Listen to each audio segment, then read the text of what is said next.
24வது அகில இந்திய மாநாடு மதுரை மாநகரிலே ஏப்ரல் மாதம் 2 முதல் 6 வரை 5 நாட்கள் நடைபெற இருக்கின்றது. இந்திய கம்யூனிஸ்ட் கட்சி மார்க்சிஸ்டினுடைய 24வது அகில இந்திய மாநாட்டை, இந்த மாநாட்டினுடைய நோக்கத்தை, இந்த மாநாட்டினுடைய பணிகளை விளக்கி பேசுவதற்காக பொள்ளாச்சி தாலுகா குழுவின் சார்பாக திறந்தவெளி கல்வி கருத்தரங்கமாக மாநிலங்களே இல்லாமல் செய்யும் யுஜிசி விதிகள் என்ற தலைப்பிலே நடக்கக்கூடிய இந்த கருத்தரங்கத்துடைய தலைவர், தாலுகா குழு உறுப்பினர், மார்க்சிய குடும்பத்தில் பிறந்து ஒரு மார்க்சிஸ்டாக வாழ்ந்து கொண்டிருக்கிற தோழர் கே மகாலிங்கம் அவர்களே, வரவேற்புரை ஆற்றி அமர்ந்திருக்கக்கூடிய தாலுகா குழு உறுப்பினர் மரியாதைக்குரிய தோழர் பாலகுருசாமி அவர்களே, முன்னிலை வகிக்கக்கூடிய தோழர்கள் அங்கமுத்து அவர்களே, ஆனந்தராஜ் அவர்களே, விஜயா அவர்களே, ஸ்டாலின் பழனிசாமி அவர்களே, அப்பாவு அவர்களே, சங்கர் கணேஷ் அவர்களே, சித்ரா அவர்களே, நன்றியுரை ஆற்ற இருக்கின்ற தோழர் மாதீஸ்வரன் அவர்களே, இங்கே இந்த நிகழ்ச்சியை பற்றிய ஒரு விளக்க உரை ஆற்றி அமர்ந்திருக்கக்கூடிய பொள்ளாச்சி தாலுகாவுடைய செயலாளர் மரியாதைக்குரிய தோழர் அன்பரசன் அவர்களே, இந்திய கம்யூனிஸ்ட் கட்சி, மனிதநேய மக்கள் கட்சி, தந்தை பெரியார் திராவிட கழகம், விடுதலை சிறுத்தைகள் கட்சி உள்ளிட்ட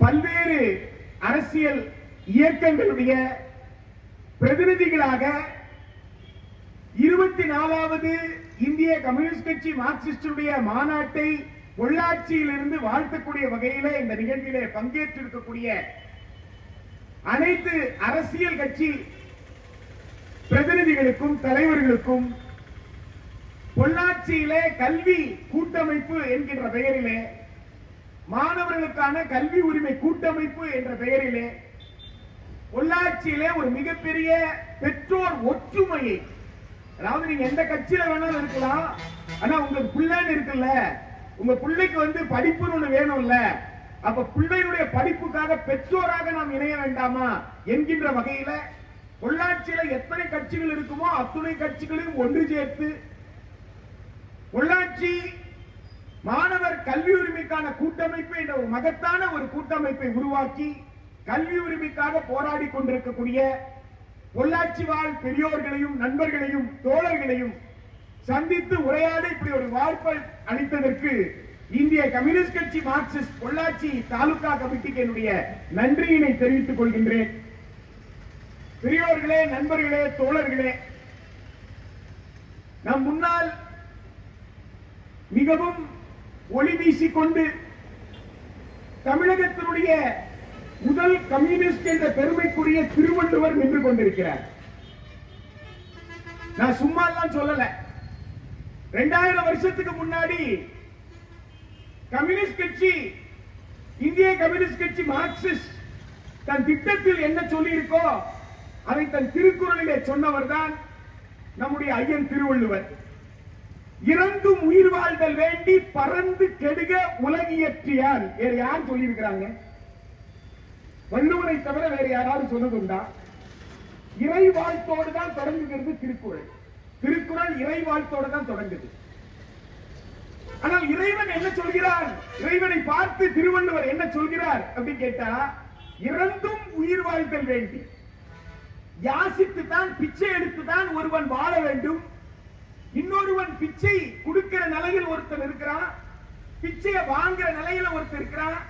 இப்படி நீ யாசித்து வாழ வேண்டும் என்ற ஒரு படைப்பை நிகழ்த்தி இருந்தால், அப்படி படைப்பை நிகழ்த்தியாதாக கருதுகிறோமே, அப்படி படைப்பை நிகழ்த்தியவன் பறந்து கெடுகிறான். ஒரு சமத்துவமான ஒரு பொது உடைமைக்கு வித்திட்டவர் தான் வள்ளுவர். அதனாலதான் புரட்சி கவிஞர் பாவேந்தன் பாரதிதாசனார் சொல்லுவாரு, கற்க, சங்கத்தமிழை கற்க. எப்படி கற்க? வள்ளுவன் சொன்னபடி. வள்ளுவன் சொன்னபடி. அப்ப வள்ளுவன் ஒரு கற்பித்தல் முறையை கற்று தந்திருக்கிறார்களா என்று நாம் சிந்திக்க வேண்டாமா? ஒரு கற்றல் முறையை வள்ளுவன் தந்திருக்கிறார். கற்க கசடர, கற்பவை கற்ற பின் நிற்க அதற்கு தக. எல்லாவற்றையும் கற்க. கற்ற பிறகுதான் உங்களுக்கு புரியும் எது கசடுன்னு தெரியும். எது கசடுன்னு தெரிஞ்சதோ, தெரிந்த உடனே கசடை அகற்றிவிட்டு எது நல்லதோ அதை எடுத்துக்கொள். ஒரு பெடகாட்சி, ஒரு கற்றல் முறை வள்ளுவன் சொல்லியிருக்கிறான் என்று புரட்சி கவிஞர் பாரதிதாசன் வந்து நமக்கு அடையாளம் காட்டியிருக்கிறார். அந்த புரட்சி கவிஞர் பாரதிதாசன் தான் சொன்னார், ஜாதி எனும் தாழ்ந்தபடி நமக்கெல்லாம் தள்ளுபடி சேதி அப்படி தெரிந்துபடின்னு சொன்னார்.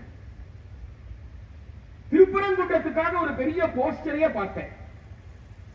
அந்த போஸ்டர்ல பார்த்தா ஏகப்பட்ட ஜாதி பெயரோட போஸ்டர். எல்லா போஸ்டர்லயும் முருகன் இருக்கிறார். முருகன் வந்து வள்ளியை திருமணம் செய்து கொண்டவர். முதல் ஜாதி மறுப்பு திருமணம் இல்லையா? வள்ளியை திருமணம் செய்து கொண்ட முதல் முருகன் இருக்கிறாரு, அது ஜாதி மறுப்பு திருமணம். சரியா? ஆனா இவங்க என்ன செய்யறாங்க? முருகனுக்கு எதிராகவே ஜாதியா பேரை போட்டு எல்லா ஜாதி போஸ்டரையும் கொண்டு போயிட்டு முருகனை காப்பாற்றுவதற்காக கூப்பிட்டு போனாங்க. ஐயா, எங்க முருகனை காப்பாற்றுறதுக்கெல்லாம் நீ தேவையில்லை. சரியா? முருகன் வந்து இங்க இருக்கிறாரு, முருகனை நம்புறாங்க அப்படின்னு சொன்னா, அந்த இறை நம்பிக்கை என்று சொன்னால், முருகனை கடவுளாக நம்புவது என்று சொன்னால், அந்த முருகனை நம்புவர்கள் ஜாதியை அடிப்படையாக கொண்டு முருகனை நம்பல. இப்ப கூட தைப்பூசத்துக்கு நடந்து போயிட்டு இருக்கிறாங்களே, நம்ம ஊர் பக்கம் நடந்து போயிட்டு இருக்கிறாங்க. எல்லா ஜாதியை சேர்ந்தவங்க நடந்து போயிட்டு இருக்கிறாங்க. முருகன் எந்த ஜாதியாக வர வேணாம்னு சொன்னாரா, இல்ல ஜாதி வாரியா வான்னு சொன்னாரா? சொல்லலையே. உன் போஸ்டர்ல மட்டும் என்ன ஜாதி வேண்டி கிடக்கு? யோசிச்சு பாருங்க. அதைத்தான் பாவேந்தன் பாரதிதாசன் ரொம்ப அழகா சொன்னாரு. எப்பா, தமிழனுக்கு எங்கடா ஜாதி? வர்க்கமாகத்தானடா இருந்திருக்கிறான். ஆதி தமிழன் அப்படித்தானடா வாழ்ந்தான். ஜாதி எனும் தாண்டபடி நமக்கெல்லாம் தள்ளுபடி சேதி அப்படி தெரிந்துபடி என்று பாவேந்தன் பாரதிதாசன் சொன்னார். நண்பர்களே, பிப்ரவரி மாதம் 9ஆம் தேதி இந்த கூட்டத்தை ஒழுங்கு செய்திருக்கிறார்கள். இந்திய கம்யூனிஸ்ட் கட்சி மார்க்சிஸ்டுடைய பல்வேறு மாவட்டங்கள், அந்த மாவட்டங்கள் இருக்கக்கூடிய தாலுக்காக்கள், அந்த தாலுக்காக்கள்ல பொள்ளாச்சி தாலுக்காக்கு ஒரு மிக சிறப்பு என்னன்னு கேட்டா, ஒரு துடிப்பு மிக்க இளைஞர் பகுதி செயலாளராக இருக்கிறார், தாலுகா செயலாளராக இருக்கிறார். ஜீன்ஸ் பேண்ட்டும் டி ஷர்ட்டும் போட்ட ஒரு கம்யூனிஸ்ட்.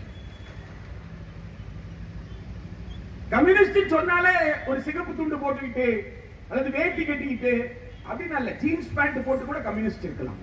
ஜீன்ஸ்ன்றத உழைக்கிற மக்கள் போட்ட ஒரு ஆடை தான். ஏன்னா அடிக்கடி துவைக்க வேண்டியது, எவ்வளவு அழுக்கு வேணாலும் தாங்கும். 10 நாள் கூட கூலி வேலைக்கு ஜீன்ஸ் போட்டு போகலாம். அவ்வளவுதான் ஜீன்ஸ். ஜீன்ஸ் பிராண்ட் நேம்லாம் கிடையாது.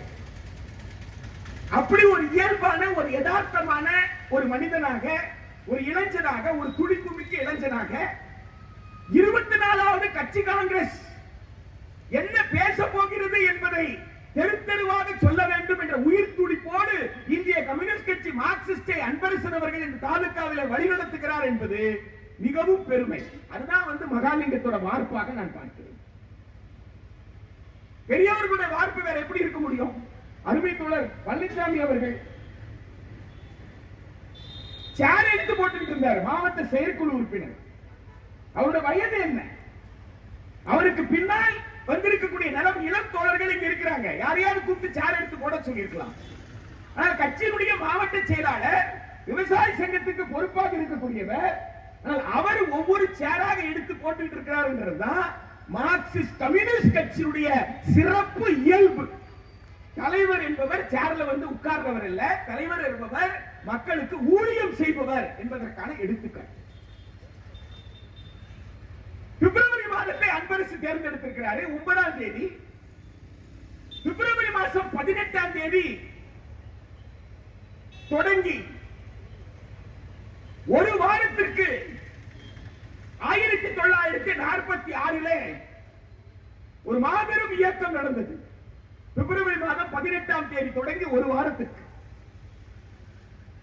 அந்த மாபெரும் இயக்கம் தான் பிரிட்டிஷ் ஏகாதிபத்தியத்தை நடுங்கச் செய்தது. சும்மா இல்லை. அந்த மாபெரும் இயக்கத்தை 2 பேர் வழிநடத்துறாங்க. பிசி தொத்தும் எம்எஸ் கானும். தத்தும் கானும் வழிநடத்தின இயக்கம். இன்னைக்கு தேதியில நீங்க சொல்லலாம் இந்து சமயத்தை சார்ந்தவர். கான் இன்னைக்கு தேதியில நீங்க சொல்லலாம் இஸ்லாமிய சமயத்தை சார்ந்தவர். அன்றைய தேதியில தத்தும் கானும் உழைக்கின்ற மக்களின் பிரதிநிதிகளாக அங்கே நின்றார்கள் என்பதுதான் உண்மை. அது என்ன? பிப்ரவரி மாதம் 18ஆம் தேதி தொடங்கி 25ஆம் தேதிக்குள்ள நடந்தது என்ன? பிரிட்டிஷ் ராணுவ கப்பல் தல்வார் கப்பலிலே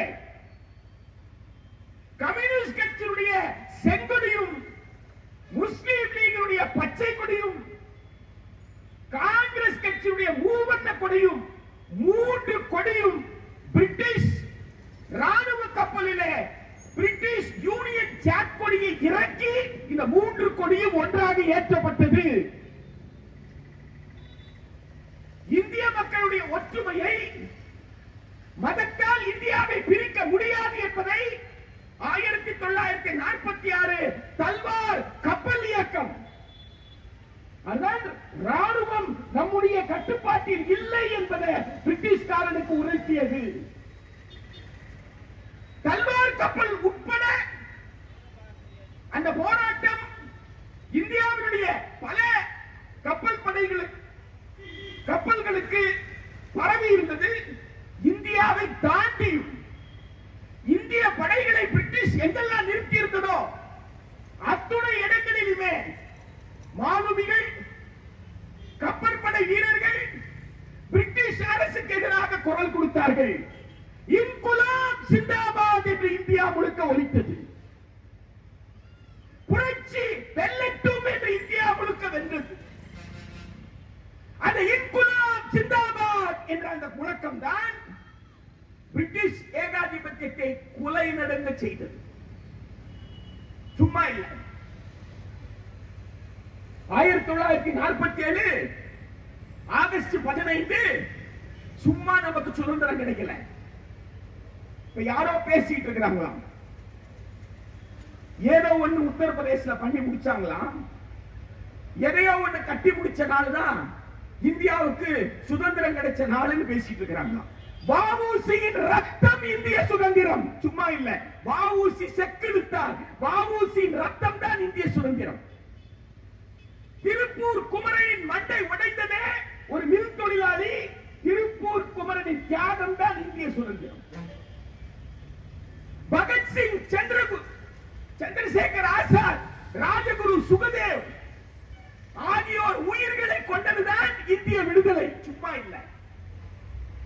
இந்திய விடுதலை அப்படின்னு சொன்ன உடனே எதையோ ஒன்று கட்ட நாள் தான் அல்ல. என்றைக்கு பிரிட்டிஷ்காரர்கள், ஐரோப்பியர்கள் இந்திய மண்ணை சூறையாட வேண்டும் என்ற நோக்கத்தோடு கால் வைத்தார்களோ அன்றைய தேதியிலிருந்து அவர்களை எதிர்த்து போராடி செத்தவங்க பல ஆயிரம் பேர்.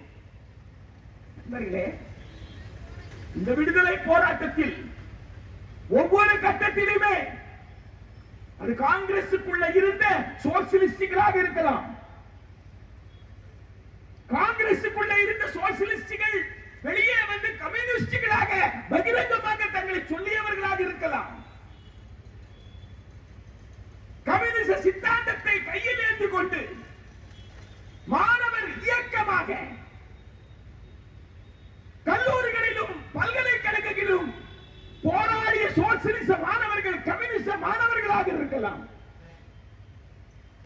அகில இந்திய விவசாய சங்கம், ஹரிகிஷன் சிங் சுர்ஜித் உள்ளிட்ட, ஜவஹர்லால் நேரு உள்ளிட்ட பல்வேறு தோழர்கள் தலைமை தாங்கிய விவசாய சங்க போராட்டமாக இருக்கலாம். இந்திய நாட்டுடைய விடுதலைக்கு உழைக்கின்ற வர்க்கமாக நாம் பார்க்கக்கூடிய அத்துணை பிரிவு மக்களும் இருந்தார்கள். அந்த அத்துணை பிரிவு மக்களையும் போராட்ட களத்திலே இலக்கிய பெருமை, அவர்களை போராடுவதற்காக தெருவுக்கு கொண்டு வந்த பெருமை கம்யூனிஸ்ட் இயக்கத்திற்கு இருக்கு, செங்கோலுக்கு இருக்கின்றது, யாரும் மறுக்க முடியாது. அந்த தியாகம் தான் இன்றைக்கு இந்தியா. தியாகம் தான் இன்றைக்கு இந்தியா. இன்றைக்கு சமீபத்தில் பல்கலைக்கழக மானிய குழுவை பயன்படுத்தி திரு நரேந்திர மோடி அவர்கள் கூட்டாட்சி தத்துவத்தை சிதைக்கின்ற சதி திட்டத்தை செய்திருக்கிறார். ஏன்னா பிரதமருக்கு தெரியாம செய்ய முடியாதுல்ல. பிரதமருக்கு தெரியாம நடந்திருக்குன்னா அதை விட பலவீனமான பிரதமர் உலகத்திலே இல்லைன்னு அர்த்தம். உலகத்தின் பலவீனமான பிரதமர் திரு நரேந்திர மோடி என்பதற்கு சாட்சி என்ன தெரியுமா?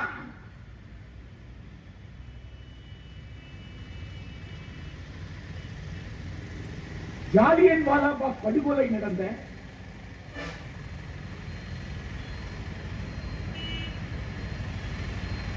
பல நூறு இந்தியர்களுடைய ரத்தத்தை கொடுத்த பிரிட்டிஷ் ராணுவம் சும்மா இல்லை. பல நூறு இந்தியர்களுடைய ரத்தத்தை குடித்த பிரிட்டிஷ் ராணுவம் அந்த ஜாலியன் வாலாபாக் படுகொலை நடக்கும் பொழுது பல்லாயிரக்கணக்கான மக்கள் தங்கள் கைகளை இழந்தார்கள், கால்களை இழந்தார்கள்.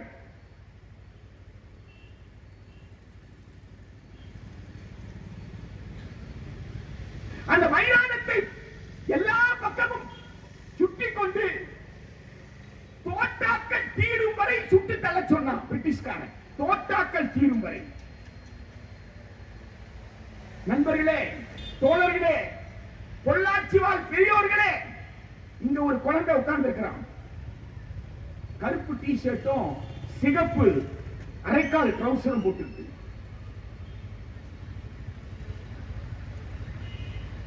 கருப்பு டி ஷர்ட் எதை குறிக்குதுன்னு கேட்டா, கம்யூனிஸ்ட் கட்சி அறிக்கையை தமிழ்நாட்டில் அறிமுகப்படுத்தியவர் தந்தை பெரியார் என்பதை குறிக்கிறது. சிகப்பு அரைக்கால் சட்டை எதை குறிக்குதுன்னா, நான் ஒரு ஃபுட்பால் பிளேயர் இங்க வந்து உட்கார்ந்துட்டு இருக்கிறேன்.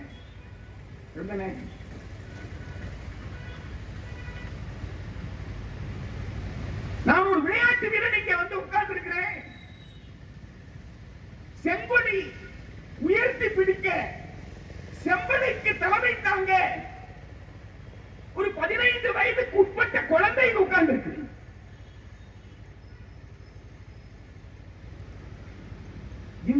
இந்த குழந்தை வயசுல இப்போ ஃபுட்பால் விளையாடிட்டு வந்து அந்த ஷூவோட, அந்த அரைக்கால் ட்ரவுசரோட, அந்த கருப்பு பனியனோட இங்க உட்கார்ந்துட்டு இருக்கிற அந்த தம்பி அந்த வயசுல தன் வீட்டில் இருந்து ஜாலியன் வாலாபாத்துக்கு போய்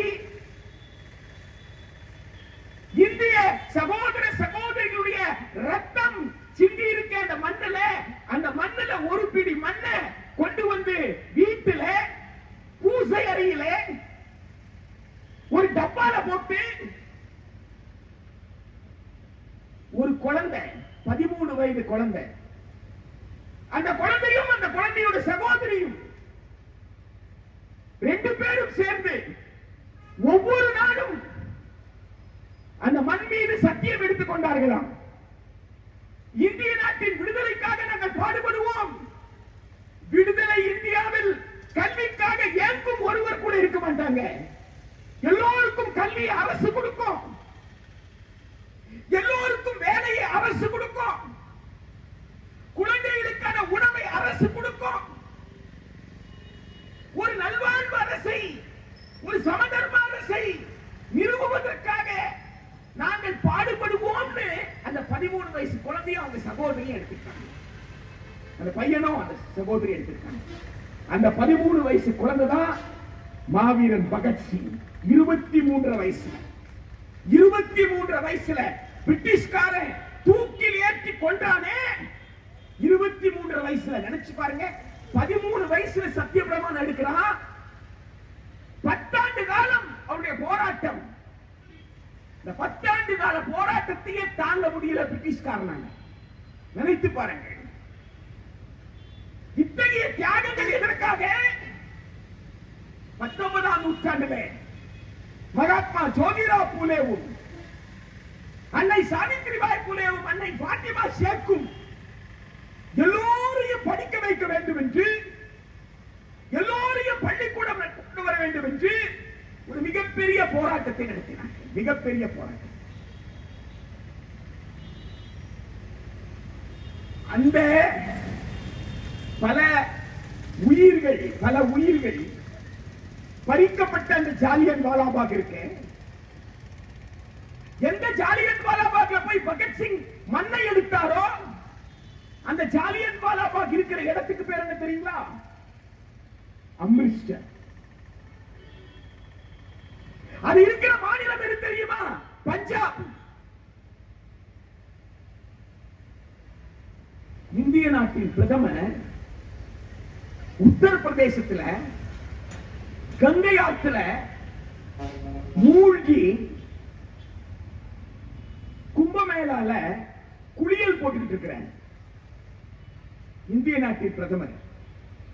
இவர் குளியல் போடுற நேரத்தில் என்ன தெரியுமா நடக்குது? எந்த மக்கள் விடுதலைக்காக போராடினானோ, எந்த மக்களுடைய விடுதலைக்காக பகத்சிங் தன் உயிரை தந்தாரோ, இந்த நாட்டில் இருக்கிற மக்களை தட்டி எழுப்புவதற்காக குழந்தை பருவத்திலேயே போராட்ட களத்தை சந்தித்தாரோ அந்த பஞ்சாப்ல என்னுடைய இந்திய சகோதரன், குஜராத் மாநிலத்தை சார்ந்த இந்திய சகோதரன், ஹரியானா மாநிலத்தை சார்ந்த இந்திய சகோதரன், பஞ்சாப் மாநிலத்தை சார்ந்த இந்திய சகோதரன், இந்திய சகோதரி, குழந்தைகள் உட்பட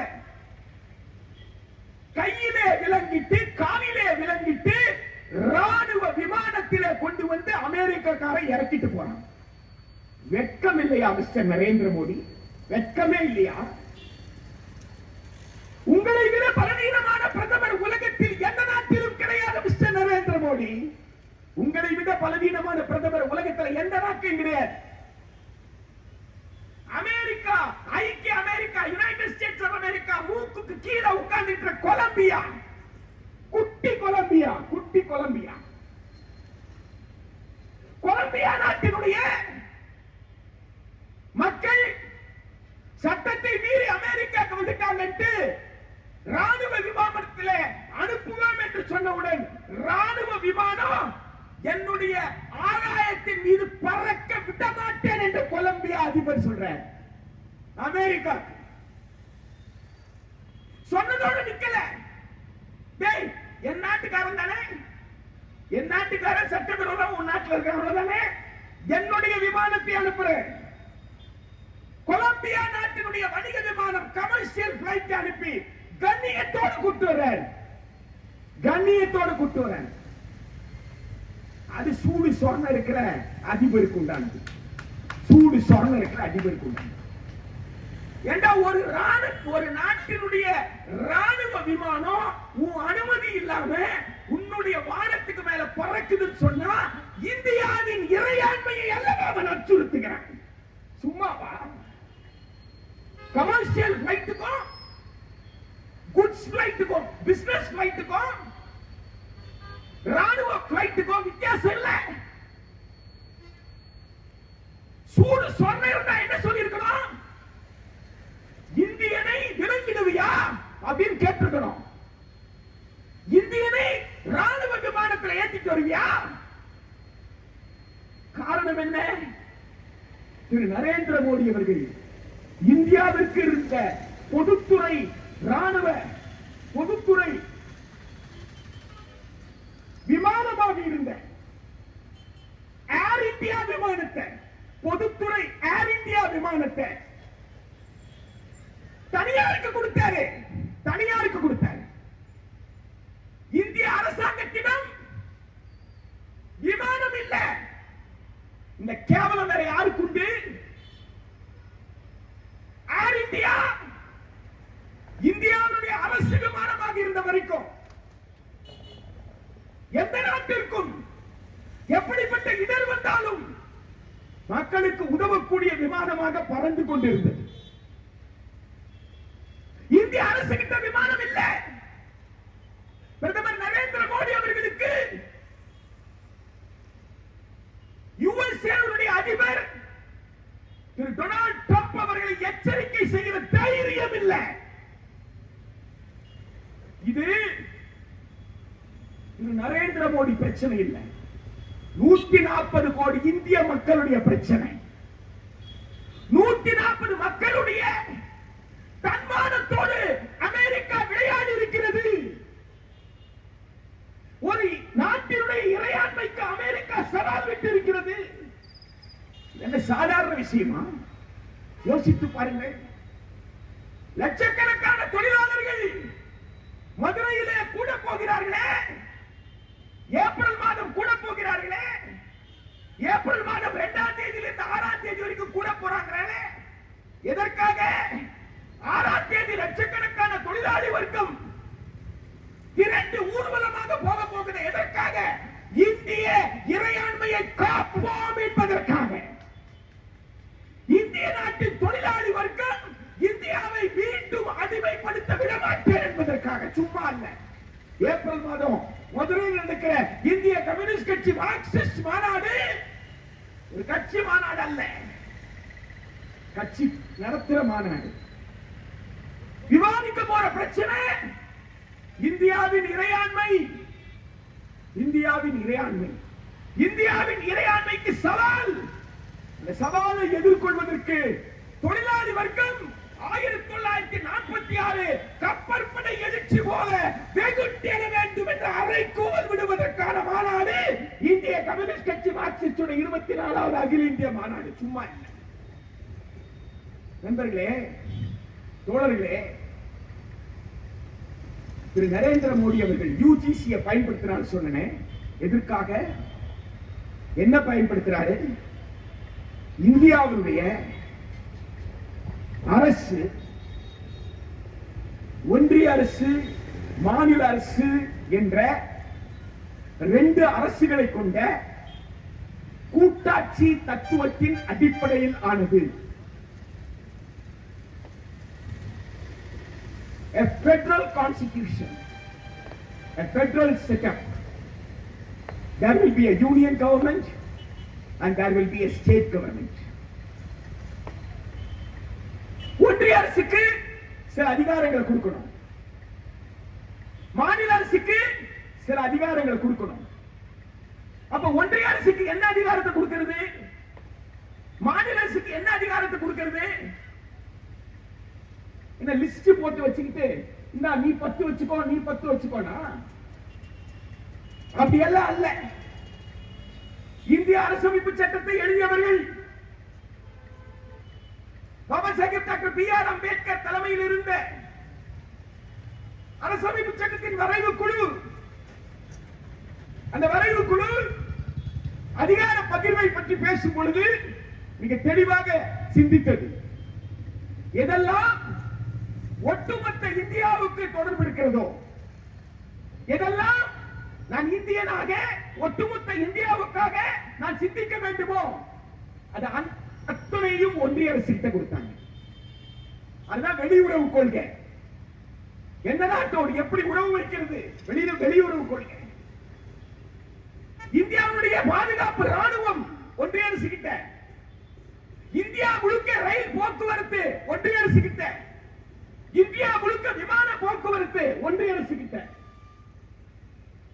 எதெல்லாம் மக்களுடைய பண்பாடு சம்பந்தப்பட்டதோ, எதெல்லாம் மக்களுக்கு உடனடி தேவையோ அதெல்லாம் மாநில அரசு கிட்ட கொடுக்கப்பட்டது.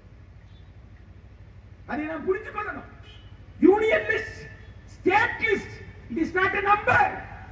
அது எண்ணிக்கை அல்ல, அது ஒரு தத்துவம் இருக்கிறது. அப்ப ஸ்டேட் லிஸ்ட்ல கல்வியை வைக்கிறாங்க, ஸ்டேட் லிஸ்ட்ல மருத்துவத்தை வைக்கிறாங்க, சுகாதாரம், ஹாஸ்பிட்டல், மருத்துவமனை, டிஸ்பென்சரி, மருந்தகம், இதெல்லாம் எதுல வருது? மாநில பட்டியல்ல வருது. இது ஒன்றிய பட்டியல்ல இல்ல. ஒன்றிய பட்டியல்ல தரத்தை ஒருங்கிணைக்கலாம், தரம் எவ்வாறு இருக்கலாம் அப்படின்ற பரிந்துரையை கொடுக்கலாம். அது மட்டும்தான் ஒன்றிய பட்டியலில் வரிசை 66ல கொடுக்கப்பட்டிருக்கு. பல்கலைக்கழகத்தை பொறுத்தவரை இன்னைக்கு சிக்கலே பல்கலைக்கழகம் தான். பல்கலைக்கழகத்தை பொறுத்தவரை தயவு கூர்ந்து நான் தொடர் அன்பரசிடம் கேட்டுக்கொள்வதுதான் என்னன்னு கேட்டா, பல்வேறு பிரச்சாரங்களை நீங்கள் செய்வதின் ஒரு பகுதியாக இந்திய அரசமைப்பு சட்டத்தின் கூறு 246 கீழ் இருக்கக்கூடிய அட்டவணை 7ல ஒன்றிய பட்டியல் அதுல வரிசை 44ல என்ன இருக்கு எழுதுங்க, டைப் பண்ணுங்க. மாநில பட்டியல் 2 வரிசை 32 அதுல என்ன இருக்கு டைப் பண்ணுங்க. வீடு வீடா கொண்டு போய் கொடுங்க. அது ஒன்றுதான் திரு நரேந்திர மோடியுடைய முகத்திரியை கிழிப்பதற்கு பயன்படும். அது ஒன்றுதான். திரு நரேந்திர மோடி பொள்ளாச்சி மக்களுக்கு எதிராக என்ன சூழ்ச்சி செய்கிறார் என்பதை அம்பலப்படுத்துவதற்கு அது ஒன்றுதான். அதை காட்டி நீங்க பாஜக தோழர்கள் பொள்ளாச்சியில இருந்தா அவங்க கிட்ட கேளுங்க. கையில வச்சுக்கோ, இந்திய அரசமைப்பு சட்டத்தை கையில எடு, பேசு, படிச்சு விளக்க சொல்லு. மக்கள் கேட்கணும், விவசாய கூலிகள் கேட்கணும், விவசாய மக்கள் கேட்கணும். மாநில பட்டியல் 2 வரிசை 32 அந்த 32ல ரொம்ப தெளிவா சொல்லியிருக்கு. பல்கலைக்கழகத்தை உருவாக்குதல், பல்கலைக்கழகத்தை நிர்வகித்தல், பல்கலைக்கழகத்தை கலைத்தல், இது எல்லாம் யாருடைய அதிகாரம்? மாநில அரசின் அதிகாரம். எப்பவுமே இதெல்லாம் செய்யும் தான் சொல்லுவாங்க. எதெல்லாம் உனக்கு அதிகாரம் இல்லைன்னு சட்டத்துல எல்லா இடத்திலும் எழுதி வச்சுக்கிறது கிடையாது. ஆனா ஒன்றிய பட்டியல் வரிசை 44 தெளிவா எழுதி வச்சிருக்கிறாங்க. பல்கலைக்கழகத்தை உருவாக்குதல், ஒழுங்குபடுத்தல், கலைத்தல் ஒன்றிய அரசுக்கு உரிமை இல்லை என்று இவ்வளவு தெளிவாக எங்கு எழுதப்படவே இல்லை.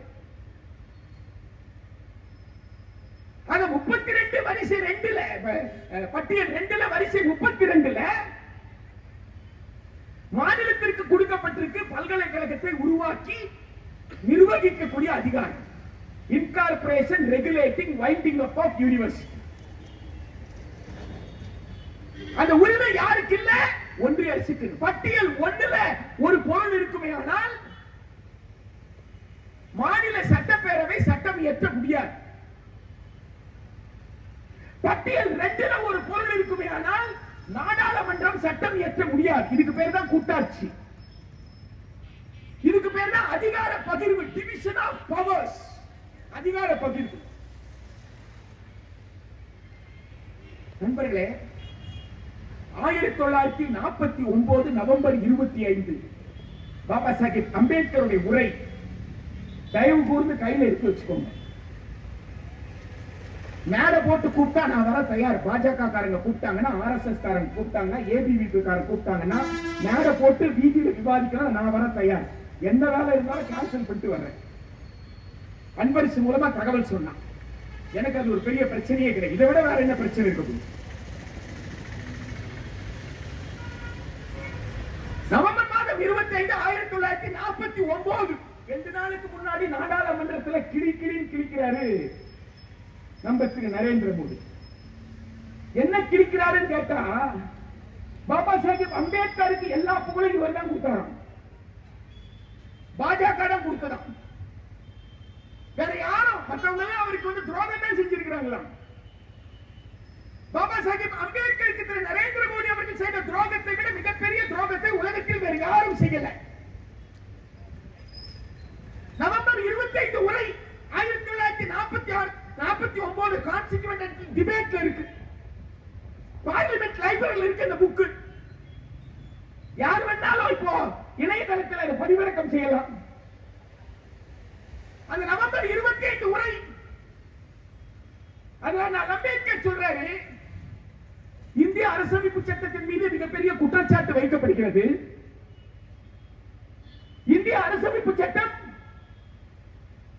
இந்தியாவில் இருக்கிற மாநிலங்களை அதிகாரமற்றதாக ஆக்கிவிட்டது. ஒரு முனிசிபாலிட்டி லெவலுக்கு, பொள்ளாச்சி முனிசிபாலிட்டியா பொள்ளாச்சி முனிசிபாலிட்டி, பொள்ளாச்சி முனிசிபாலிட்டிக்கு என்ன அதிகாரம் இருக்கோ அவ்வளவுதான் அதிகாரம் மாநில அரசுக்கு என்று சில பேர் சொல்றாங்க. யார் சொல்றது? அரசியலமைப்பு சட்டத்தை எழுதி விவாதத்திற்கு விட்டு விவாதத்தை எல்லாம் தொகுத்து பேசக்கூடிய பாபா சாஹிப் டாக்டர் பி.ஆர். அம்பேத்கர் அவர்கள் இவ்வாறு ஒரு குற்றச்சாட்டை வைக்கிறார்கள். அந்த குற்றச்சாட்டில் சிறிதளவு கூட உண்மை இல்லை என்று சொல்கிறார். சிறிதளவு கூட உண்மை இல்லை. It is not true. It is not possible with this constitution. இந்த அரசியல் சட்டத்தின் மூலமாக மாநில அரசை அதிகாரமற்றது ஆக்க முடியாது என்று சொல்ற. ஒன்றிய அரசும் மாநில அரசும் சமமானவர்கள் என்று சொல்றாரு. கோ ஈக்குவல்ஸ் சொல்றாரு.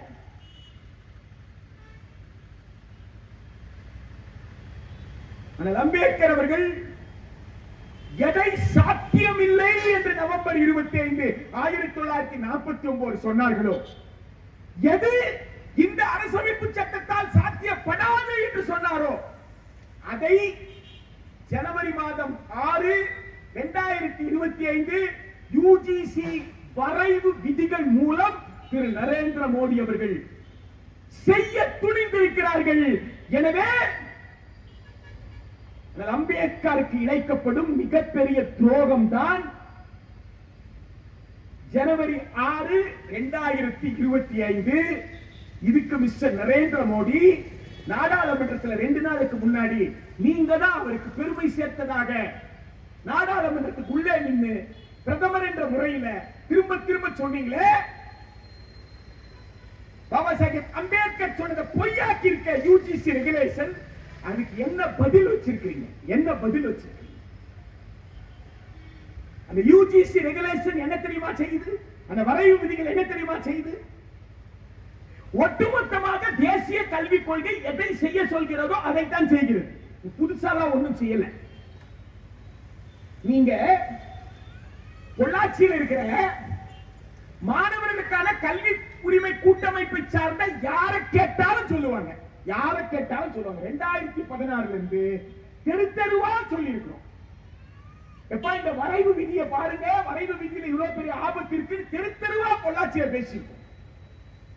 அந்த பெற்றோர்கள் சில பேர் டீ கடை வச்சிருக்கிறாங்க, சில பேர் பழக்கடை, சில பேர் கூலி தொழிலாளிங்க, சில பேர் சின்ன சின்ன மில்லுல வேலை செய்யறாங்க, சில பேர் சின்ன மில்ல வச்சிருக்கிறாங்க.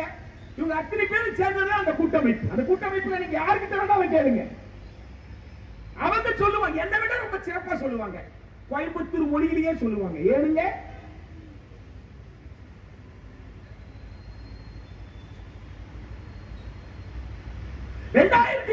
வரைவு காலத்தில் இருந்து 2020 தேசிய கல்விக் கொள்கை எதை செய்ய துடிக்கிறதோ அதை தான் அந்த பல்கலை அது என்ன செய்ய துடிக்குதுன்னு கேட்டா, இந்தியாவில் மாநிலம் என்று ஒன்று இருப்பதையே அங்கீகரிக்க மறுக்குது. அதுதான் தலைப்பு.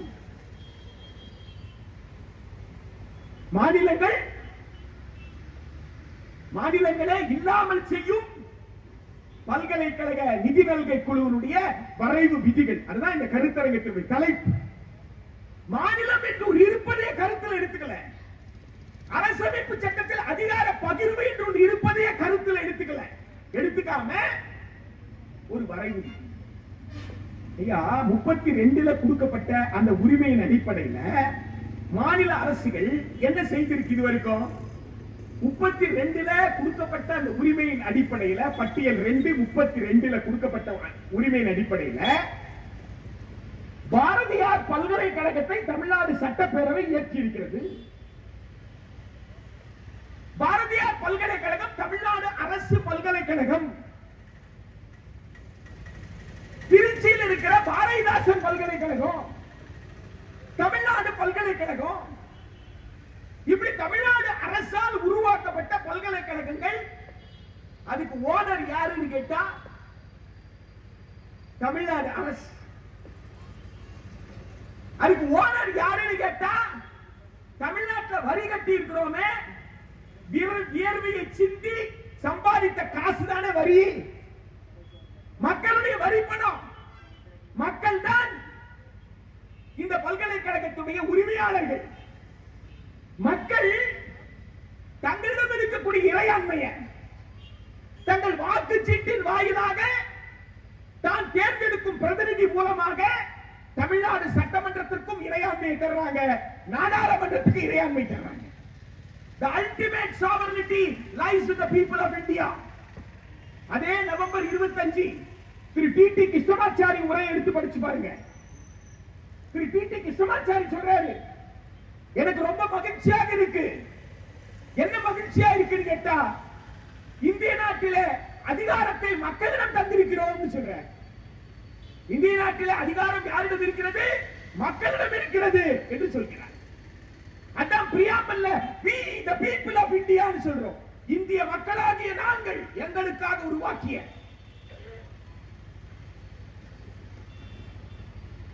மக்களிடம் இறுதி இறையாண்மை என்ற அடிப்படையில்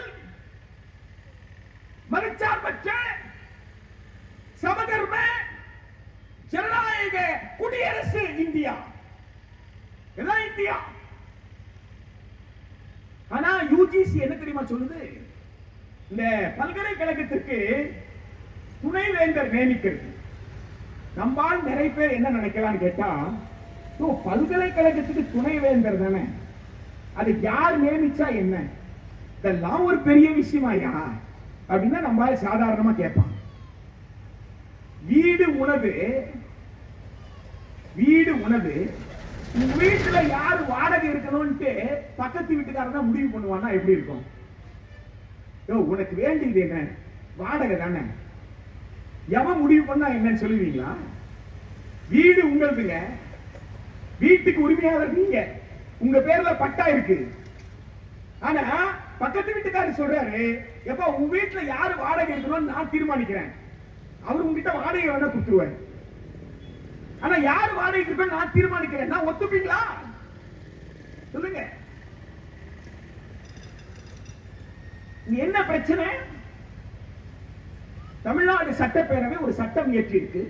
அந்த சட்டத்துல துணைவேந்தர் எவ்வாறு தேர்ந்தெடுக்கப்படணும் சொல்லி இருக்கு.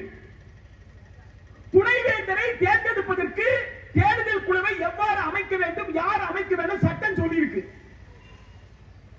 நீ சட்டத்தை மதிக்காதே, நான் கொடுத்திருக்கிற விதிகள் படி நடந்துக்கோன்னு சொல்றதுக்கு யுஜிசிக்கு யார் அதிகாரம் கொடுத்தாங்க? கொஞ்சம் யோசிச்சு பாருங்க. உனக்கு யார் அதிகாரம் கொடுத்தாங்க?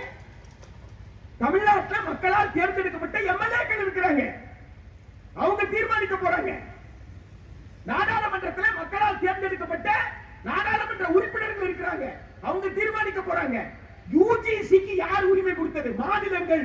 மாநிலத்தினுடைய சட்டத்தை மதிக்காமல் தான் கொடுக்கும் விதிகள் மூலமாக அந்த விதிகள் படி நீ துணைவேந்தர் தேர்தல் குழு அமைக்கணும்னு யார் உனக்கு கொடுத்தாங்க? அப்படின்னா என்ன அர்த்தம்? இங்க ஒரு முதலமைச்சர் இல்ல, இங்க ஒரு அமைச்சரவை இல்ல, இங்க மக்களால் தேர்ந்தெடுக்கப்பட்ட 234 சட்டப்பேரவை உறுப்பினர்கள் இல்ல அப்படின்னு ஏத்துக்கிறதா? யோசிச்சு பாருங்க. அது மட்டுமா? அங்க ஒரு சூட்சமம் இருக்கு. அந்த சூட்சமத்தை தான் நீங்க ரொம்ப ஜாக்கிரதையா பார்க்கணும். அது எவ்வளவு பெரிய புத்திசாலிங்கன்னு அவங்க அதுல விசிட்டர் ஆர் சான்சலர்னு போட்டிருக்காங்க. Visitor or chancellor. சரி, விசிட்டர் யாரியா அப்படின்னு கேட்டா, ஒன்றிய பல்கலைக்கழகத்துக்கு குடியரசுத் தலைவர் விசிட்டர். ஒன்றிய பல்கலைக்கழகத்துக்கு குடியரசுத் தலைவர் விசிட்டர்.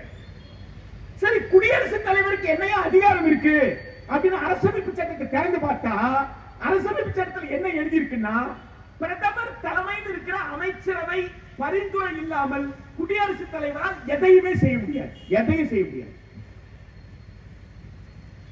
அப்ப பிரதமர் தலைமையில் இருக்கிற அமைச்சரவை பரிந்துரை பேர் தான் குடியரசுத் தலைவர் பண்ண முடியும்னா, விசிட்டர் தேர்தல் குழுவை அமைக்கலாம்னா, அப்போ உண்மையில யார் அமைக்க போறாங்க?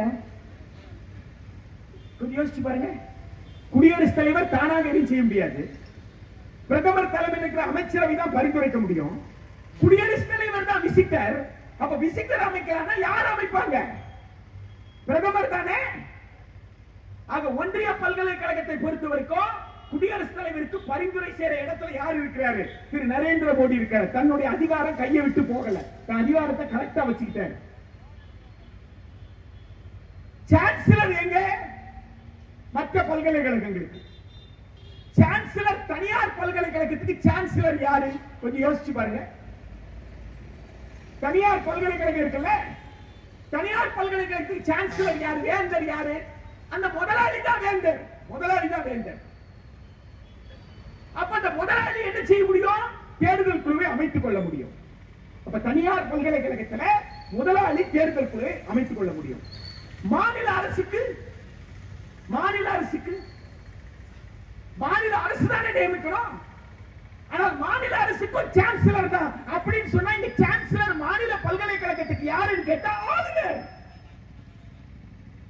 தமிழ்நாட்டில் திரு ஆர் என் ரவி. ஒன்றிய அரசுக்கு பிரதமர் தலைமையில் இருக்கிற அமைச்சரவை பரிந்துரைக்காமல் எதுவும் நடக்காது. ஆனால் மாநிலங்கள்ல இந்த ஒரு தேர்ந்தெடுக்கப்பட்ட அரசு ஒன்று இருந்தால் தேர்தல் குழுவை தேர்ந்தெடுக்கப்பட்ட அரசு நியமிக்காது, ஆளுநர் நியமிப்பார்.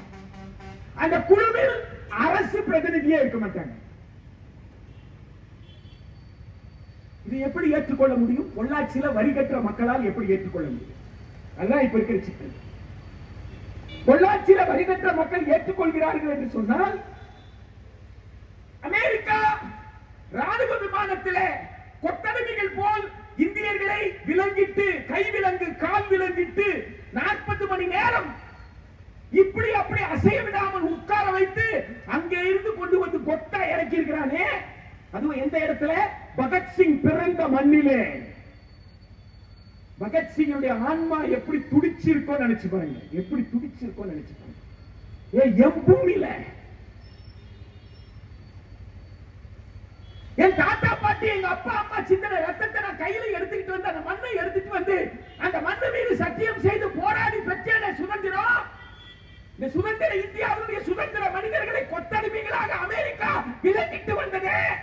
வேடிக்கை பார்த்துக் கொண்டிருக்கிறே இந்திய அரசு, பிரதமர் திரு நரேந்திர மோடி.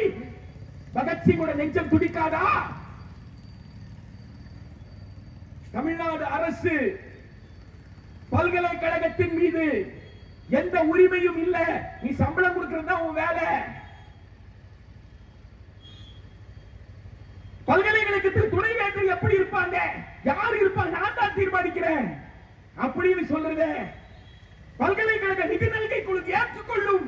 அதை வேடிக்கை பார்த்துக் கொண்டு சும்மா இருப்போம் என்று சொன்னால் வ.உ.சி.யினுடைய ஆன்மா நம்மை மன்னிக்காது.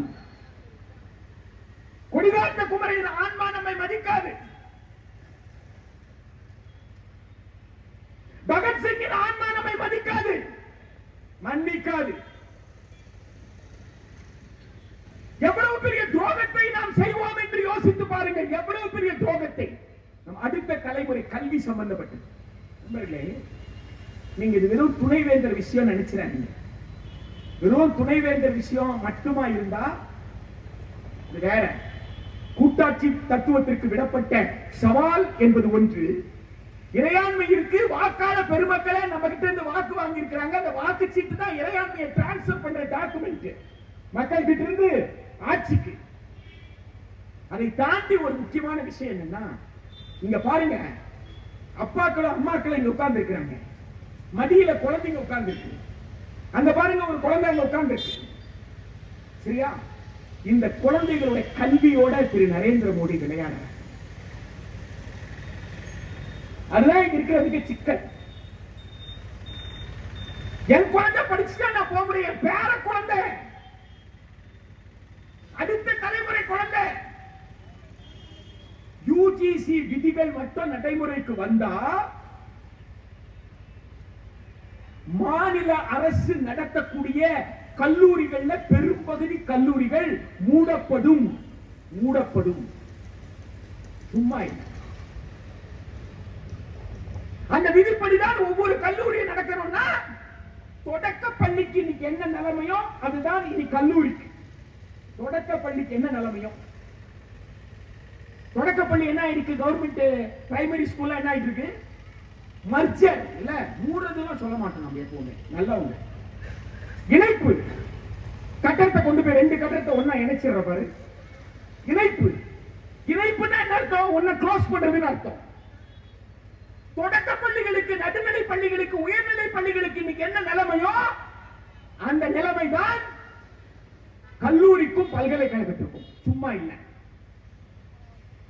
அரசு இனி மொத்தமாக கல்விக்கு செலவு செய்யாது. இந்த பட்ஜெட்டை எடுத்து பார்த்தாலே உங்களுக்கு தெரியும். ரிவைஸ்ட் பட்ஜெட் எஸ்டிமேட்ஸ்ல எவ்வளவு பணம் சொல்லியிருந்தாங்களோ அதை விட குறைவாகத்தான் இந்த ஆண்டு பட்ஜெட் ஒதுக்கி இருக்காங்க. அவங்க கேட்டா என்ன சொல்லுவாங்க? போன வாட்டி பட்ஜெட்டை விட கூடுதலா ஒதுக்கிட்டேன். சரி, போன வாட்டி பட்ஜெட்டை விட கூடுதலா ஒதுக்கிட்டேன். போன வாட்டி பட்ஜெட்டுக்கு அப்புறம் ரிவைஸ்ட் பட்ஜெட் போட்டல்ல, கூடுதல் செலவாகுதுன்னு அங்கீகரிச்சல்ல, அந்த பட்ஜெட் பணம் எவ்வளவு? இப்போ நீ போட்டுக்கிற பணம் எவ்வளவு? ரிவைஸ்ட் பட்ஜெட்டை விட 2025 பிப்ரவரி மாதம் தாக்கல் செய்யப்பட்டிருக்கிற இந்த பட்ஜெட் குறைவாக, எல்லா தலைப்பிலும் குறைவா இருக்கு. கல்வி சம்பந்தப்பட்டது, தொடக்க கல்வியில இருந்து. எனவே மிக முக்கியமான விஷயம் என்னன்னா, அரசு இனி பணத்தை செலவு பண்ண. அப்ப அரசு செலவு பண்ணாங்கன்னா யாரு? பல்கலைக்கழகங்கள் தங்களுக்கான நிதியை தாங்களே தேர்ந்தெடுக்கணும், தாங்களே உருவாக்கிக்கணும். அப்ப துணைவேந்தர் யாரு வேணாலும் வரலாம்னு சொல்றாங்கல்ல, கல்வியாளர் தான் துணைவேந்தர் வர வேண்டாம், யாரு வேணாலும் வரலாம்னு சொல்றாங்கல்ல. காரணம் என்ன? எந்த கார்பரேட்டும் வரலாம், யாரெல்லாம் துட்டு வச்சிருக்காங்களோ அவனெல்லாம் வரலாம். அரசு கல்லூரிக்கு போனா 1000 ரூபாய் ஃபீஸ், பிஏ பிகாம்க்கு, அவ்வளவுதானே. அரசு கல்லூரிக்கு போனா. தனியார் கல்லூரிக்கு போனா பிஏக்கு எவ்வளவு ஃபீஸ் யோசிச்சு பாருங்க, பிகாமுக்கு எவ்வளவு ஃபீஸ் யோசிச்சு பாருங்க. அரசு கல்லூரி இருக்கும் பொழுது 30,000 இருந்து 60,000 ஃபீஸ் சொன்னா, நாளைக்கு அரசு கிட்ட கல்லூரியே இருக்காது, தனியார் மட்டும் தான் கல்லூரினா, அப்ப தனியாரோட கட்டணம் எப்படி இருக்கும்? அதோட கட்டணம் எந்த அளவிற்கு உயரும்? கொஞ்சம் யோசிச்சு பாருங்க. என்ன பண்ணி என்ன சூழ்ச்சி பண்றாங்கன்னு கேட்டா, +2 முடிச்சதுக்கு அப்புறம் +2 பாடத்தை தான் நீ பிஏல படிக்கணும் அவசியம் இல்லை, பிகாம்ல படிக்கணும் அவசியம் இல்லை. நீ பிசிக்ஸ் கெமிஸ்ட்ரி எடுத்து +2ல படிச்சிட்டியா, நீ காமர்ஸ் படிக்கணும்னு நினைக்கிறியா, தாராளமா படிச்சுக்கலாம். எப்படியா +2ல படிக்காம எப்படி பிகாம்ல திடீர்னு காமர்ஸ் எப்படி புரியும்? ஏதாவது எக்ஸெப்ஷனல் கேஸ் இருக்கலாம், விதிவிலக்கு இருக்கலாம் எல்லா இடத்துலயும். இந்த விதிவிலக்குக்காக சில சட்ட திருத்தங்களை விதிவிலக்கு கொடுக்கும். ஆனா எல்லாருக்குமே நீ எப்ப வேணாலும் படிச்சுக்கலாம், என்ன வேணாலும் படிச்சுக்கலாம். உன்னுடைய மேல்நிலை பள்ளியில் இருக்கிற பாடம் தான் நீ இளநிலையில படிக்கணும் அவசியம் இல்லை. சரி, மேல்நிலை பள்ளி பாடத்தை இடல அப்படின்னா நீ பட்டப்படிப்புக்கு எப்படி என்ன சேர்ப்ப? எப்படி சேர்ப்ப? அது ஒண்ணு இல்லைங்க. அது அகில இந்திய அளவுல நீட் மாதிரி ஒரு தேர்வு எழுதுனா போதும். ரொம்ப பிரச்சனை எல்லாம் ஒண்ணும் கிடையாது, சாதாரணமான விஷயம். நீட் மாதிரி தான், காமன் யூனிவர்சிட்டி என்ட்ரன்ஸ் டெஸ்ட். அப்படின்னா உன் நோக்கம் என்ன? ஒட்டுமொத்தமா +2 படிக்கிறவன கோச்சிங் சென்டர் நோக்கி தள்ளுற ஏற்பாடு. கோச்சிங் சென்டர் நோக்கி தள்ளி அகில இந்தியாவில் நடக்கக்கூடிய ஸ்கோர், அந்த ஸ்கோரை வச்சுதான் அட்மிஷன் நிலைமையை உருவாக்கி இப்ப மத்திய பல்கலைக்கழகங்கள் அந்த பிரச்சனை வந்துருச்சு. ஏற்கனவே மாநிலங்கள் எந்தெந்த மாநிலங்கள் ஏற்றுக்கொள்ளலையோ அந்த மாநிலத்தில் மட்டும்தான் அது வரல. இப்ப இந்தியா முழுக்க பிஏ பிஎஸ்சி பிகாம் பட்டப்படிப்புக்கு ஒரு அகில இந்திய நுழைவுத் தேர்வுன்னா அடுத்து என்ன ஆப்பு வச்சிருக்காங்க தெரியுங்களா? இந்த வாத்தியாருங்க நிறைய பேர் வந்திருக்கிறீங்க, டீச்சர். ஒரு பையன் +2 வந்துட்டான்னா, +1 முடிச்சு +2 போகும் பொழுது அவனுக்கு கஷ்டமா இருந்ததுன்னா தட்டி கொடுப்பாங்க. எல்லா வாத்தியாரும் பண்றாங்க நான் சொல்ல வரேன், வாத்தியாரா இருக்கிறவங்க பண்ணுவாங்க. டேய் இவ்வளவு தூரம் வந்துட்டியடா, நீ படிச்சுடா, நம்பிக்கை கொடுப்பாங்க. சக மாணவர்கள் கொடுப்பாங்க. பெற்றோர்கள் ஏன் உன் ஃப்ரெண்ட் ஏன்டா படிக்கலன்னு கேட்பாங்க. ஏன் உன் ஃப்ரெண்டுக்கு சொல்லக்கூடாதுடா? இவங்க போய் சொல்லுவாங்க, கண்ணா கவலைப்படாத கண்ணா, நான் உனக்கு உதவுறேன்டா. எப்படிடா இதுதான் நமக்கு பழக்கம், இப்படிதான் நமக்கு தெரியும். டேய் கணக்கு உனக்கு கஷ்டமா இருக்குல்ல, நீ போய் ஏன்டா கணக்கு எடுத்தன்னு யாரும் சொல்ல மாட்டாங்க.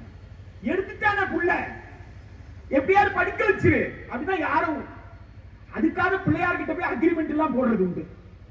100 தேங்காய் உடைச்சிடுறேன், எப்படியாவது இந்த புள்ளைய பாஸ் பண்ணும். ஏன் உன் புள்ள கிடையாது, என் புள்ள கிடையாது, என் புள்ள கூட படிக்கிற புள்ள. என் புள்ள கூட படிக்கிற புள்ளைக்கு 100 தேங்காய் பிள்ளையார்கிட்ட பேசி அக்ரிமெண்ட் போட்டு அந்த புள்ளைய எப்படியாவது பாஸ் பண்றதுக்கான ஏற்பாடு நடத்துற நாடு. புள்ளைய வெளியில அனுப்புற நாடு இல்ல.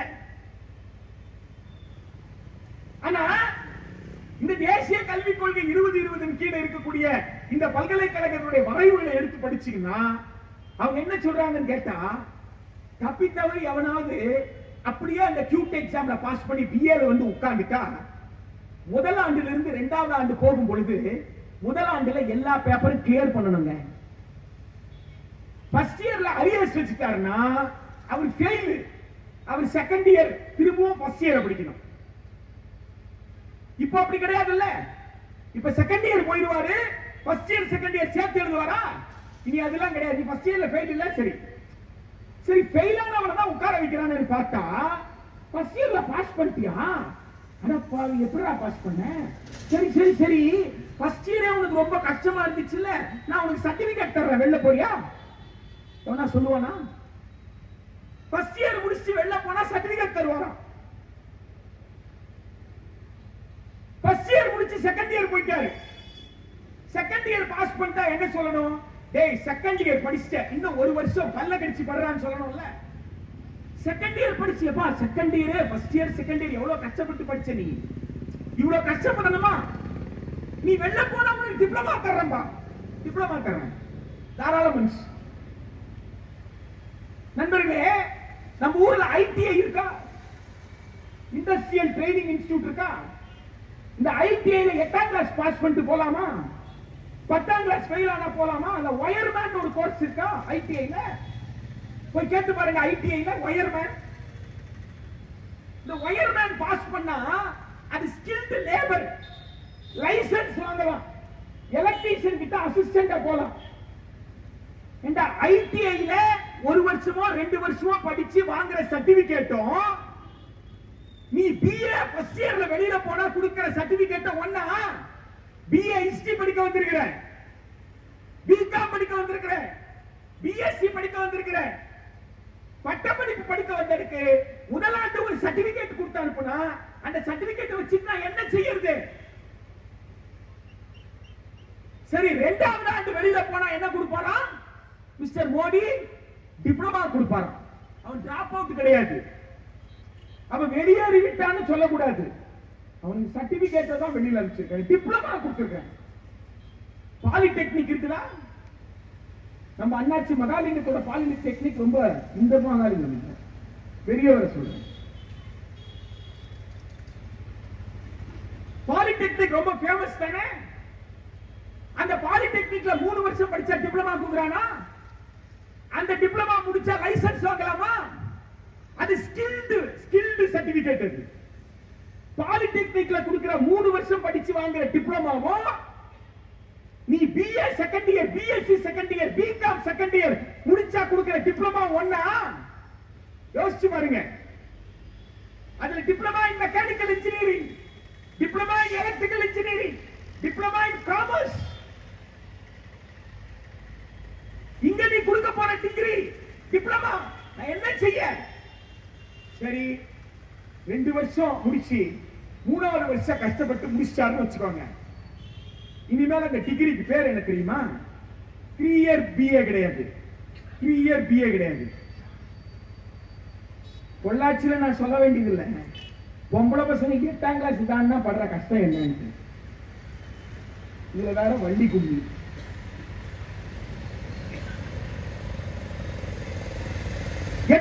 முடிச்சு 10ஆம் கிளாஸ் முடிச்சு 12ஆம் கிளாஸ் முடிக்கிறதுக்குள்ள அந்த பொம்பளை பிள்ளைங்க படுற கஷ்டம் என்னன்னு பொம்பளை பிள்ளைங்க கேட்டா தெரியும்.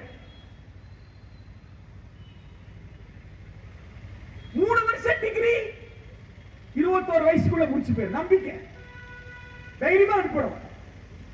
ஆனா இனிமேல 3 வருஷம் டிகிரி கிடையாது, 4 இயர் அண்டர் கிராஜுவேட் ப்ரோக்ராம். அதுக்கு பேர் 4 வருஷம் பட்டப்படிப்பு. பிஏ இனிமேல 3 வருஷம் கிடையாது, பிஏ 4 வருஷம், பிகாம் 4 வருஷம், பிஎஸ்சி 4 வருஷம், எல்லாமே 4 வருஷம். அதுக்கு பேரு honours degree. Honours, BA honours, BCom honours, honours degree. அப்ப 3 வருஷத்துல வெளியில போனா உனக்கு டிகிரி கொடுப்பாங்க. 1 வருஷம்னா சர்டிபிகேட், 2 வருஷம்னா டிப்ளமா, 3 வருஷம்னா டிகிரி. 4 வருஷம் முடிச்சாதான் கோர்ஸ் கம்ப்ளீட் பண்ற. அப்புறம் உனக்கு என்ன கிடைக்கும்? 4 year undergraduate programme complete பண்ண ஹானர்ஸ் டிகிரி கிடைக்கும். இப்ப நாம கேட்கிற கேள்வி என்னன்னா, 3 வருஷம் டிகிரின்னு ஒண்ணு வச்சு தர்ற, 4 வருஷம் முடிச்சா ஆனர்ஸ் டிகிரின்னு தர்ற, அப்ப உயர் கல்விக்கு எதுனா குவாலிபிகேஷன்? உயர் வேலை வாய்ப்பு இருக்குல்ல, யூபிஎஸ்சிக்கு படிக்கிறாங்கல்ல, ஐஏஎஸ் ஆபீசருக்கு, ஐபிஎஸ் ஆபீசருக்கு, எதை நீ தகுதியா வைக்க போற? 4 வருஷ கோர்ஸையா, 3 வருஷ கோர்ஸையா? ஏதாவது தெளிவு இருக்கா? சரி, இப்ப 3 வருஷம் ஒருத்தர் முடிச்சாரு, அவர் என்ன பண்றாருன்னு கேட்டா, நான் 4வது வருஷம் முடிக்காம போக மாட்டேன், நான் 4 வருஷத்தை முடிச்சிடறேன்னு சொன்னா, மிஸ்டர் மோடி தலைமையில் இருக்கிற அரசு உருவாக்கி இருக்கிற விதிகள் என்ன தெரியுமா சொல்லுது? கொஞ்சம் இங்க காலேஜ் ஸ்டூடெண்ட்ஸ் இருந்தா கேட்டு பாருங்க.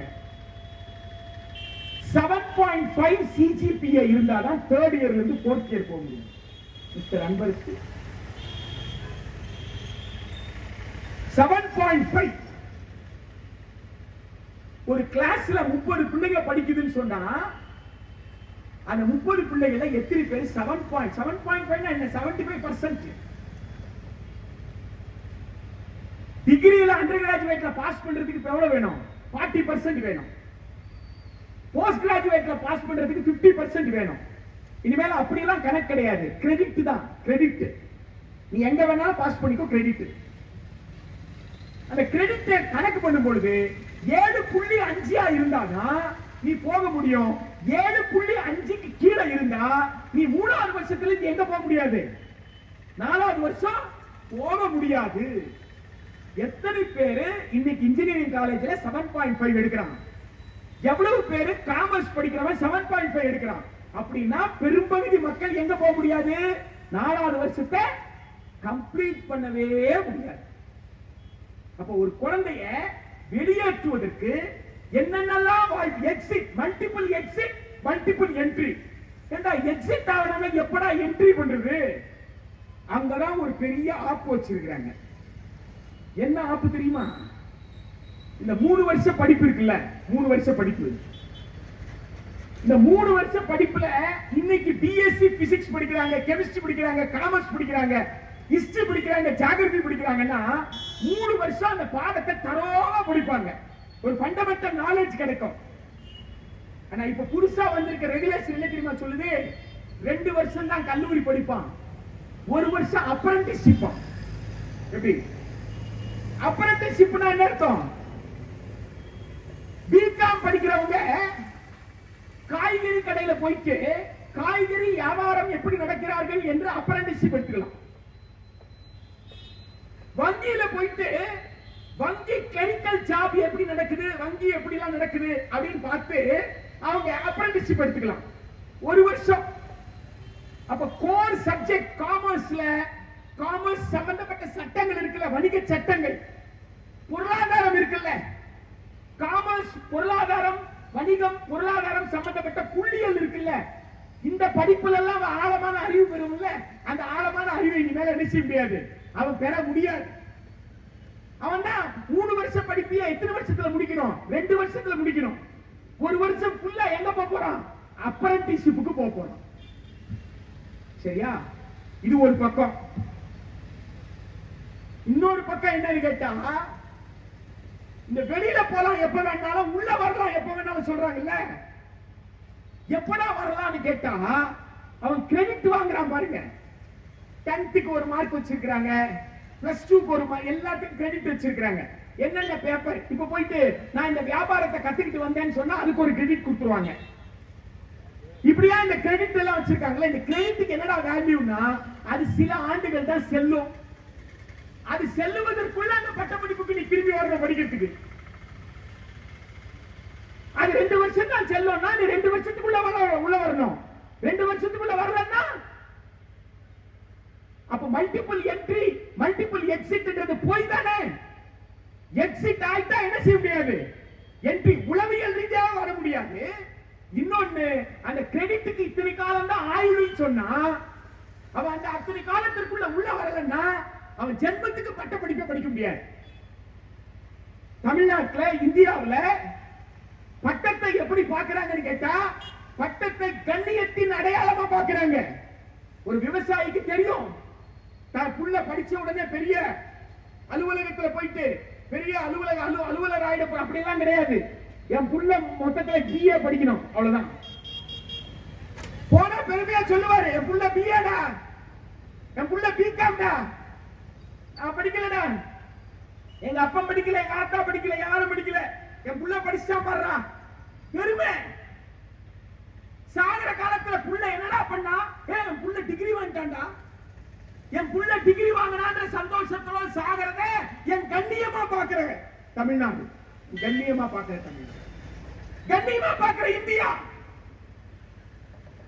நண்பர்களே, இனி அப்படிப்பட்ட இந்தியா இல்ல என்பதுதான் யூஜிசி. அப்படிப்பட்ட இந்தியா கிடையாது. யார் படிக்கணும், எவ்வளவு படிக்கணும், எப்படி படிக்கணும் என்ற சந்தை தீர்மானிக்கும், சந்தை தீர்மானிக்கும். அப்ப சந்தை தீர்மானிக்கும் பொழுது இனிமேல் உதவி பேராசிரியர்கள், அசிஸ்டன்ட் ப்ரொஃபசர், அவன் குவாலிஃபைடா இருக்கணும் என்ன அவசியம் இருக்கு? யோசிச்சு பாருங்க. ப்ரொஃபசர் பை பிராக்டிஸ் வந்துட்டு போ. ஏன் ஒரு குவாலிஃபைடு அகாடமிஷியன், ஒரு கல்வியாளர், தகுதி பெற்ற கல்வியாளர், கல்வியல் செயல்பாட்டில் ஈடுபட்டவன் தான் பல்கலைக்கழகத்தின் தலைவராக வர வேண்டிய அவசியம் என்ன? என கல்வியல் செயல்பாடு கிடையாது. எனவே யாருமே தொழில்துறையை சார்ந்த பொது பணிகள் செய்து கொண்டு பப்ளிக் அட்மினிஸ்ட்ரேஷன் இருக்கிற, அரசு துறையில் இருக்கிற, நிர்வாகத்தில் இருக்கிற யாரு வேண்டுமானாலும் துணைவேந்தராக வரலாம். அப்ப யாரு வேண்டாலும் ஆசிரியரா வரலாம், யாரு வேண்டாலும் துணைவேந்தரா வரலாம். அரசாங்கம் பணம் கொடுக்காது. உள்ள வந்தான்னா முழுசா பட்டத்தை முடிச்சு போமாட்டா. அப்புறம் கல்லூரி எதுக்கு? யோசிச்சு பாருங்க. கல்லூரி தேவையில்லையே, அப்புறம் எதுக்கு பல்கலைக்கழகம்? பல்கலைக்கழகம் தேவையில்லையே. எனவே தேசிய கல்விக் கொள்கை மிகப்பெரிய மாற்றத்தை வரப்போகிறது என்று சொல்லி, தேசிய கல்விக் கொள்கை 2020 என்ன செய்ய போகிறது என்றால், கூட்டாட்சி தத்துவத்தை சவப்பெட்டியில் வைத்து அந்த சவப்பெட்டியில் மீது அடிக்கக்கூடிய கடைசி ஆணிதான் ஜனவரி 6, 2025 யுஜிசி வரைவு விதிகள். ஆணி வச்சா ஆணியை கட்டுறதுக்கு ஒரு சுத்தி வேணும்ல, சொல்லுங்க. ஆணி வச்சா தானே இறங்காது, இல்ல சுத்தி வேணும் இல்லையா? சுத்தி தயாராயிட்டு இருக்காரு தெரியுமா? நாடாளுமன்றத்தில் சுத்தி தயாராயிட்டு இருக்கு. ஏப்ரல் மாதம் 6ஆம் தேதி மதுரையில் நடக்கிற இந்திய கம்யூனிஸ்ட் கட்சி மார்க்சிஸ்ட் 24வது மாநாட்டிற்கு பொள்ளாச்சி மக்களே அணிதிரண்டு வாருங்கள், லட்சம் லட்சமாக தொழிலாளி வர்க்கம் அணிதிரளட்டும் என்று இந்திய கம்யூனிஸ்ட் கட்சி மார்க்சிஸ்ட் அறைகூவல் எதற்காக தெரியுமா? நம் தலையில் அடிப்பதற்கு ஒரு மிகப்பெரிய சுத்தி தயாராயிட்டு இருக்கு. கூட்டாட்சி தத்துவத்தின் மீது, இந்தியாவின் மக்களுடைய இறையாண்மை மீது, இந்திய மக்களுக்கு இருக்கக்கூடிய ஜனநாயகத்தின் மீது இருக்கிற நம்பிக்கையின் மீது, இவை அனைத்தையும் சவப்பெட்டியில் மீது சவப்பெட்டிக்குள்ளே வைத்து அடிக்கிற கடைசி ஆணியோட சுத்தி தான் higher education commission of India draft bill. இந்திய உயர்கல்வி ஆணைய வரைவு மசோதா தயாராயிட்டு இருக்கு. இந்திய உயர்கல்வி ஆய்வு வரைவு மசோதா தயாராகி நாடாளுமன்றத்தில் நிறைவேறினால் யுஜிசி இருக்காது, ஏஐசிசிடி இருக்காது. எல்லாவற்றுக்கும் மாற்றாக higher education commission of India என்கின்ற இந்திய உயர்கல்வி ஆணையம் மட்டும்தான் இருக்கும். பொள்ளாச்சியில யார் எதை படிக்க வேண்டும் என்று தமிழ்நாடு அரசு தீர்மானிக்க முடியாது. மரியாதைக்குரிய மேனாள் துணை சபாநாயகர், உங்க ஊருடைய சட்டமன்ற உறுப்பினர், தயவு கூர்ந்து அவரிடம் போய் பேசுங்க. சட்டமன்றத்திலே அனைத்து இந்திய அண்ணா திராவிட முன்னேற்ற கழகமும் மற்ற எல்லா கட்சியும் சேர்ந்துதான் இந்த தீர்மானத்தை நிறைவேற்றி இருக்கிறார்கள். பொள்ளாச்சி அதற்கு நன்றி தெரிவிக்கிறது. அவருக்கு போய் நன்றி தெரிவிங்க. நன்றி தெரிவித்துக் கொள்வது மட்டுமல்ல, அதனிடம் சொல்லுங்கள், ஐயா இந்த வரைவு விதியோட முடியல, வரைவு முடி திரும்ப பெற நம்ம சொல்லிட்டு இருக்கும் பொழுதே விதிகளுக்கு பதிலா சட்டத்தையே எழுதிட்டு இருக்கிறாயா, சட்டத்தை எழுதுறோம். அந்த சட்டத்தை மட்டும் எழுதிட்டான்னா, அந்த சட்டம் மட்டும் நாடாளுமன்றத்தில் நிறைவேறிவிட்டால், அதற்கு பிறகு இந்தியாவில் ஜம்மு காஷ்மீர் எப்படி ஒரு நைட்ல ஒரே இரவுல எப்படி ஒரு மாநிலம் யூனியன் பிரதேசமாக மாறியதோ, இங்க பாண்டிச்சேரி மாநிலமாக துடிச்சிட்டு இருக்கு, கோவா துடிச்சு மாநிலம் ஆயிருச்சு. ஆனால் தமிழ்நாடு இனி மாநிலமாக இருக்காது, அது யூனியன் பிரதேசமாக போகும். இதுக்குதான் பொள்ளாச்சி மக்கள் ஓட்டு போட்டோமா? யோசிச்சு பாருங்க. இதுக்குதான் நமக்கு நாடாளுமன்றமா? எனவே யுஜிசி வரைவை திரும்ப பெறுவது மட்டுமல்ல, அதை விட பேர் ஆபத்தான higher education commission of India, இந்திய தேசிய உயர்கல்வி ஆணைய வரைவு மசோதாவை இயற்றாதே, நிறுத்து என்ற போராட்டம், டிராப்ட் ஸ்டேஜ்ல நிறுத்துறா, டிராப்ட் எழுதாதரா என்று போராட வேண்டிய அவசியம் இருக்கிறது. அந்த போராட்டத்திற்கான களம் தான் இந்திய கம்யூனிஸ்ட் கட்சி மார்க்சிஸ்டுடைய அகில இந்திய 24வது மாநாடு. அந்த மாநாட்டில் பங்கேற்பதன் மூலமாக லட்சம் லட்சம் மக்களாக உழைக்கின்ற மக்கள் ஒன்று திரள்வதன் மூலமாக விவசாயிகளை போல் நம்மால் இந்த அரசை அடிப்படைய வைக்க முடியும். 40,000 பழங்குடி மக்கள் மகாராஷ்டிராவில் எப்படி வீதிகளை இறங்கி போராடினார்களோ, எப்படி முதலமைச்சரை அந்த பழங்குடி மக்களை சந்திக்க வைத்தார்களோ, அதுபோல ஒன்றிய அரசினுடைய ஆபத்தான மசோதாக்களை, ஒன்றிய அரசுடைய யுஜிசி வரைவு விதிகளை திரும்ப பெற செய்வதற்கு ஒரு மகத்தான போராட்டத்தை தமிழ்நாடு அரசும் தமிழ்நாடு அரசோடு இணைந்து தமிழக மக்களும் இந்தியாவை காக்கின்ற போராட்டம், இது தமிழ்நாட்டை காக்கின்ற போராட்டம் மட்டுமல்ல. குஜராத் மக்களை, மராத்தி மக்களை, ராஜஸ்தான் மக்களை, ஜம்மு காஷ்மீர் மக்களை, அருணாச்சல் பிரதேச மக்களை, இந்தியாவில் இருக்கிற அத்துணை மாநில மக்களுடைய உரிமைகளை அந்தந்த மாநில அரசுகள் தீர்மானிக்கின்ற உரிமையை காக்கின்ற போராட்டம் என்று சொல்லி செங்கொடி கீழ் அணி திரள்வோம் என்று சொல்லி வாய்ப்புக்கு நன்றி கூறி அமர்கிறேன்.